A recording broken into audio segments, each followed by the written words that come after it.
নমস্কার, আপনারা দেখছেন সংবাদ সমালে। এই মুহূর্তে আমরা দাঁড়িয়ে আছি আরামবাগের কানপুর গ্রামে সিপিআইএম প্রার্থী বিথিকা পণ্ডিত পায়ে হেঁটে প্রচার করছেন এবং এই মুহূর্তে গ্রামের যে মহিলারা, সেই মহিলারা কিন্তু এই মুহূর্তে তাকে মালা পরিয়ে সাদরে আমন্ত্রণ করছেন। সেই ছবিটা সরাসরি সংবাদ সমালিয়ার লাইভে আপনাদের দেখাচ্ছি, দেখতেই পাচ্ছেন সেই ছবি। আরামবাগের কানপুর এলাকা থেকে সরাসরি সংবাদ সমালিয়ার লাইভে দেখতে পাচ্ছেন বিথিকা পণ্ডিতকে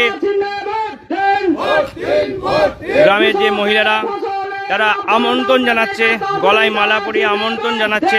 সেই ছবিটাই আমরা সরাসরি সংবাদ সমালিয়ার লাইভে দেখাচ্ছি, দেখতেই পাচ্ছেন সেই ছবি। এই মুহূর্তে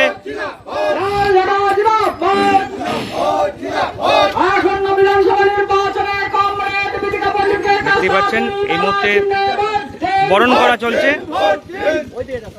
বিথিকা পণ্ডিতকে, এই মুহূর্তে বরণ করা চলছে, দেখাচ্ছি, দেখতেই পাচ্ছেন সেই ছবি। আরামবাগের কানপুর গ্রামে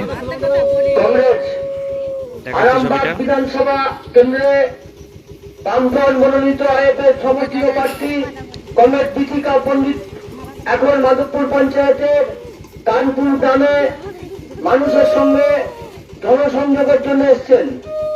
এখন প্রার্থীকে এই মুহূর্তে মালা পরানো চলছে বিথিকা পণ্ডিতকে। গ্রামের যারা মহিলারা তারা কিন্তু মালা পরাচ্ছেন। এই মুহূর্তে সেই ছবিটাই তুলে ধরার চেষ্টা করছি, দেখতেই পাচ্ছেন সেই ছবি। বিথিকা পণ্ডিতকে কিন্তু এই মুহূর্তে বরণ করা চলছে মালা পরিয়ে গ্রামের মহিলারা।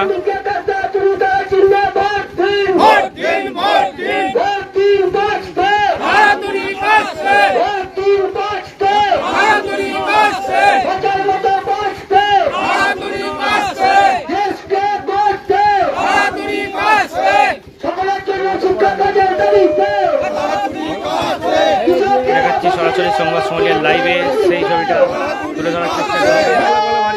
এই মুহূর্তে সেই ছবিটা তুলছি।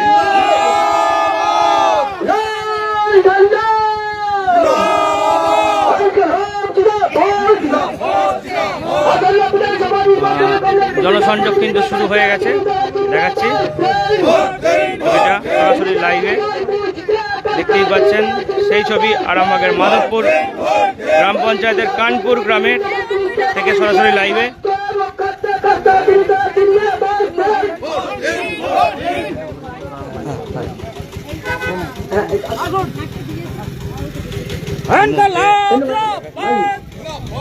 লাইভে দেখাচ্ছি, দেখতে পাচ্ছেন সংবাদ সমালিয়ার লাইভে দেখাচ্ছি ছবিটা। বিথিকা পণ্ডিত এই মুহূর্তে বিধানসভা নির্বাচনে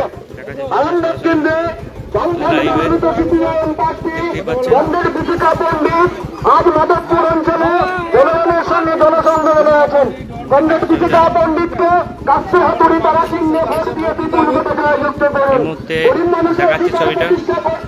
আপনারা আমার প্রার্থী মেহনতি মানুষের প্রার্থী কমরেড বিথিকা পণ্ডিত আপনাদের এলাকায় এসেছেন, আপনাদের সঙ্গে পরিচিত হওয়ার জন্য কমরেড বিথিকা পণ্ডিতকে কাছে হাতুড়ি তারা চিহ্নে পাড়ায় পাড়ায় প্রচারে বেরিয়েছেন পায়ে হেঁটে, সেই ছবিটাই আমরা তুলে ধরার চেষ্টা করছি। দেখতে পাচ্ছেন সেই ছবি সরাসরি সংবাদ সমালিয়ার লাইভে, সেই ছবিটা দেখাচ্ছে।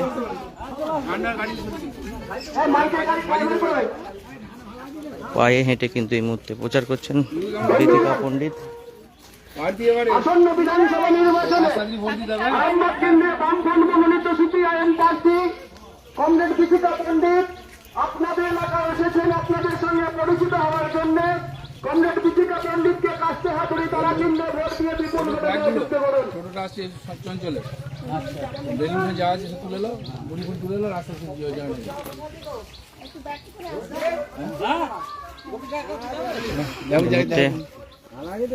দেখাচ্ছি ছবিটা। বাড়িতে বাড়িতে ঢুকে ঢুকে এই মুহূর্তে প্রচার করছেন বিথিকা পণ্ডিত।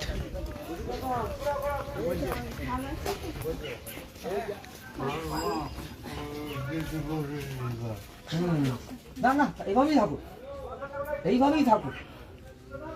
ঠিক আছে, ভালো থাকুন।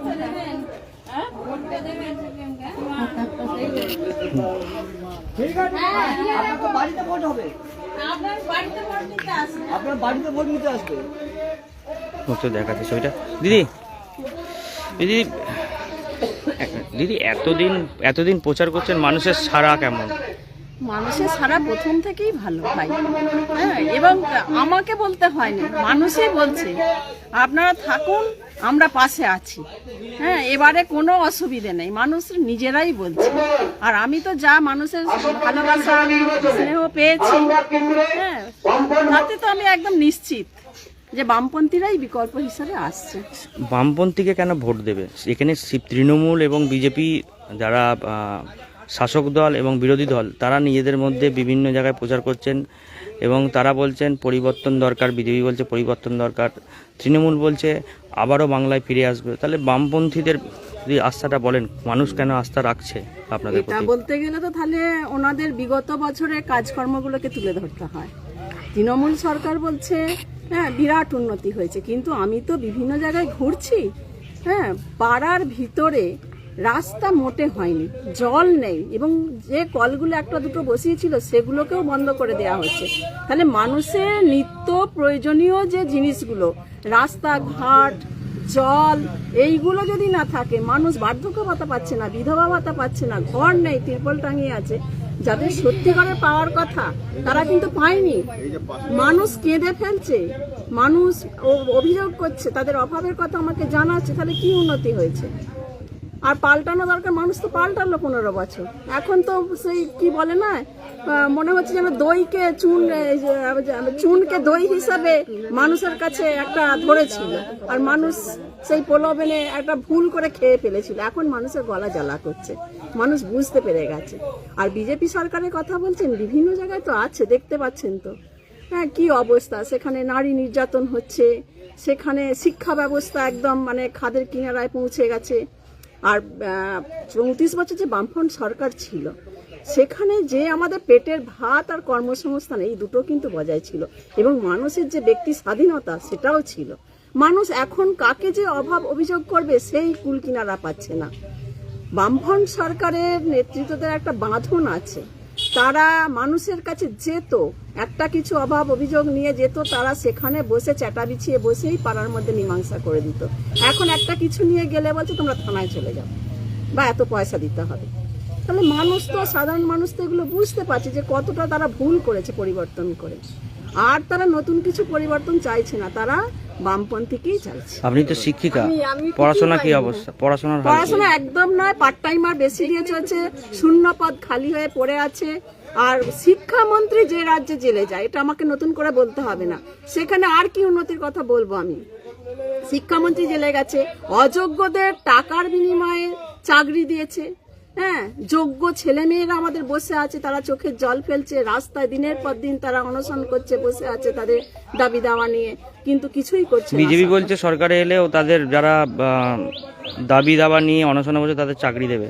আমি বলছি বিজেপি সরকার তো কেন্দ্রে আছে, হ্যাঁ, এতদিন ধরে তো আছে, তাহলে আবার তাদেরকে কেন কোনো রাজ্যে আসতে হবে এই আশায় কেন বসে আছে? অন্য যেসব রাজ্যে এসেছে সেখানে পিএফ বন্ধ হয়ে যাচ্ছে, পেনশন বন্ধ হয়ে যাচ্ছে, সেখানে আবার কি নতুন করে তারা চাকরি দেবে বলছে? এই যে আমাদের আরামবাগে সাব ডিভিশনে 4 জন বিজেপির এমএলএ আছে, ওই আমাদের কালীপুরের ব্রিজটা কতদিন ধরে ভেঙে পড়ে আছে, কত জায়গার সঙ্গে এই রাস্তাটা সংযোগ কই হচ্ছে না। তো ক্ষমতায় তো তারা আছেই, তাহলে আবার কি নতুন করে ক্ষমতা এসে করবে আমার জানা নেই ভাই। হ্যাঁ, বলছি আমি কিছুই পাইনি, লক্ষ্মী ভান্ডারও পাইনি, আর শুনুন দিদি ভাই কি বলছেন? লক্ষ্মী ভান্ডারও পাইনি, আর এও পাইনি, বার্ধক্য ভাতাও পাইনি। এইদিকে তাকিয়ে বলুন, কি কি পরিষেবা পান সরকারের? আমি বার্ধক্য ভাতা পাইনি, আর এও পাইনি, লক্ষ্মী ভান্ডারও পাইনি, বাড়িও পাইনি। হ্যাঁ, বলেছেন কাউকে এখানে জনপ্রতিনিধিদেরকে বলেছেন কিছু? হ্যাঁ, কি বলছে তারা? ওই বলছি আমি হবে দেবে এই কথা। কেন আপনারা কি সিপিএম করেন? না না, আমরা এখন আর কিছুই করিনি, এই তো পড়ে রয়েছে এরকম হয়ে। আগে সিপিএম মানে আপনারা কিচ্ছু পাননি? না না না। কি নাম আপনার? ছায়াদে, এটা কোন গ্রাম? কানপুর। আপনারা দরখাস্ত করেছিলেন? হ্যাঁ, কতবার? অনেকবার করেছি, 4বার 5বার করেছি। এই তো করলুম, দুয়ারে সরকার এই ছিল ওখানে, মালপাড়াতে করলুম, এতে যে করে এলুম, পঞ্চায়েতে যে করে এলুম। এই যে আপনি জিজ্ঞাসা করলেন যে সিপিএম করে কিনা মাসিমাকে, আমি বলছি সরকার তো সবার। হ্যাঁ, কোন মন্ত্রী কোন নেতা তার ব্যক্তিগত কিছু দাম আছে কি? সে হচ্ছে জনগণের প্রতিনিধি, সরকার সবার। আপনারা তাহলে কি ব্যবস্থা নেবেন? উনি তো কিছুই হ্যাঁ, পাননি আমি শুনে সরকারি। যাচ্ছি, ক্ষমতা এলে আমি কথা দিয়ে যাচ্ছি, আমি যে যে জায়গায় গেছি, যেখানে রাস্তা নেই, যেখানে মানুষের ঘর নেই, যেখানে বার্ধক্য ভাতা নেই, বিধবা ভাতা নেই, সেখানে আমি আগে পৌঁছে যাব এবং তাদের সেই ব্যবস্থাগুলো আমি প্রথমেই করব। আমরা এই মুহূর্তে দেখাচ্ছি কম্পাউন্ডের বিকল্প ইস্তার আছে, আহ, ক্ষমতা এলে প্রতি পরিবারে একজনের স্থায়ী কাজ। দেখাচ্ছি ছবিটা। বিথিকা পণ্ডিত কিন্তু এই মুহূর্তে পাড়ায় বেরিয়েছেন, সেই ছবিটা আমরা তুলে ধরার চেষ্টা করছি। দেখতেই পাচ্ছেন সেই ছবি। এই চঞ্চল ঘোড়া তুড়ি তারা জিন্দাবাদ দিন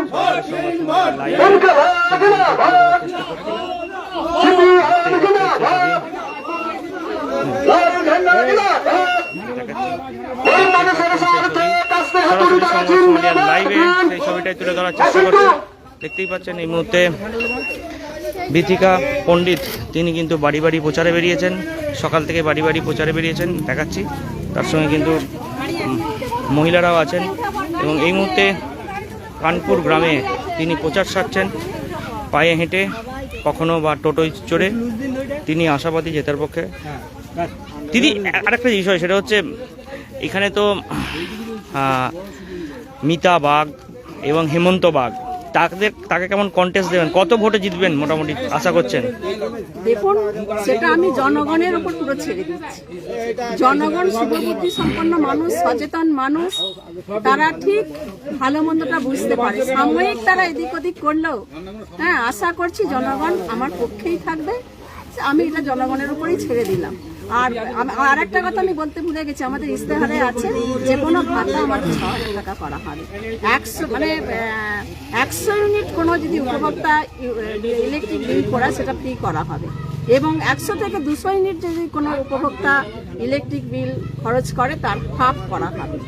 এই ইস্তেহারে আমাদের এগুলো আছে। আর 100 দিনের কাজকে গ্রামে 200 দিন করা হবে এবং শহরে 100 দিন 20 দিন করার কথা আমাদের বলা হয়েছে। এই দাবিগুলো আমাদের রইল এবং এগুলো আমাদের মিথ্যে দাবি নয় এবং এগুলো আমরা শুধুমাত্র কথার কথা নয়।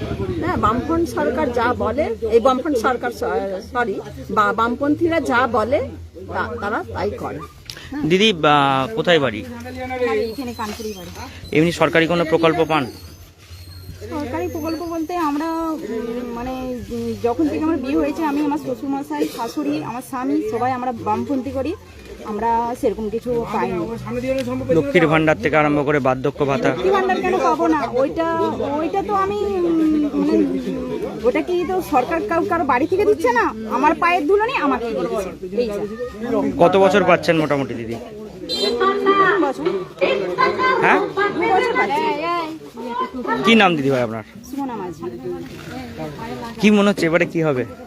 এবারে মনে হচ্ছে বামপন্থী মোটামুটি 10-12টা সিট তো অবশ্যই পাবে। আশাবাদী যে একবারে নীল হয়ে গেছিল, যে মানে বামপন্থীর কোনো যে অস্তিত্বই ছিল না, আজ বুঝতে পারছি মানুষ সচেতন হয়েছে, অনেক বুঝতে পেরেছে। এখন সোশ্যাল মিডিয়ায় সবকিছু দেখতে পাচ্ছি। অবশ্যই সিপিএম আবার ঘুরে আসবে, এটাই আমার আশা। আরামবাগ জিতবে? হ্যাঁ, মনে হয় জিততে পারে, মনে হয়। এবার মানুষের উপর তো ডিপেন্ড করছে, আমি তো সবকিছু বলতে পারছি না। আমার অনুভূতি অনুযায়ী আমি বলতে পারছি যে এবছর আরামবাগ মোটামুটি সিপিএম জিতবে। আমরা দেখাচ্ছি সরাসরি সংবাদ সম্মেলনের লাইভে। দেখতেই পাচ্ছেন সেই ছবি আরামবাগের কানপুর গ্রাম থেকে। সরাসরি লাইভ দেখতে পাচ্ছেন আরামবাগের কানপুর থেকে।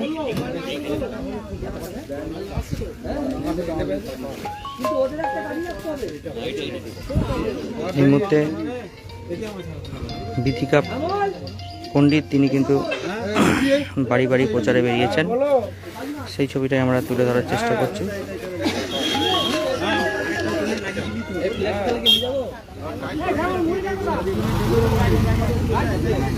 হ্যাঁ, মুড়ি গাড়ি তোলা আছে।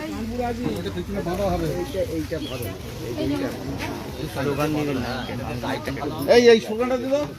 আমরা এখানে দেখাচ্ছি ছবি।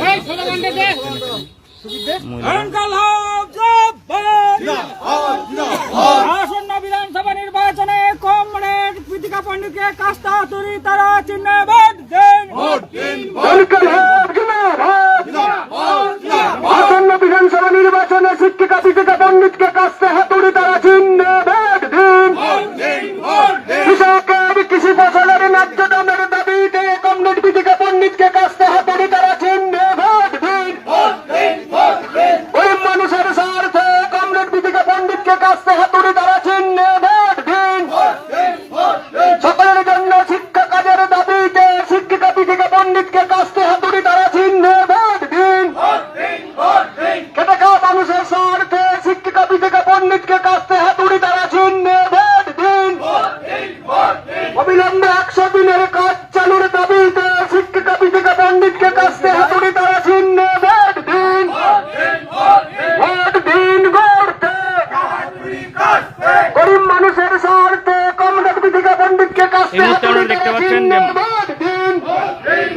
মল্লিকপুর গ্রামে কিন্তু প্রচার চলছিল, পায়ে হেঁটে প্রচার করছিলেন বিথিকা পণ্ডিত।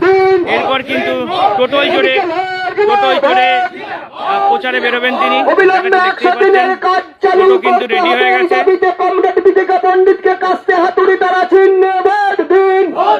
আপনাকে দেখাচ্ছিলাম সরাসরি সংবাদ সম্মেলন লাইভে। বিথিকা পণ্ডিত পাড়ায় পাড়ায় প্রচার করছিলেন, সেই ছবিটাই আমরা তুলে ধরলাম। এখন এই পর্যন্তই, পরবর্তীকালে আমরা বিভিন্ন খবরাখবর নিয়ে আবারও লাইভে আসবো। নিউ নূর সোফা সেন্টার, এখানে সমস্ত রকম সোফা পাইকারি ও রিটেলে বিক্রয় করা হয়। সমস্ত সোফা নিজস্ব কারখানায় তৈরি করা হয়। প্রোপাইটার হানিফ হোসেন খাঁ ও রুহুল হোসেন খাঁ, বড়ডোঙ্গল হাটতলা সিনেমা হলের সন্নিকটে, হুগলি। যোগাযোগ 7797170093 এবং 9382003105।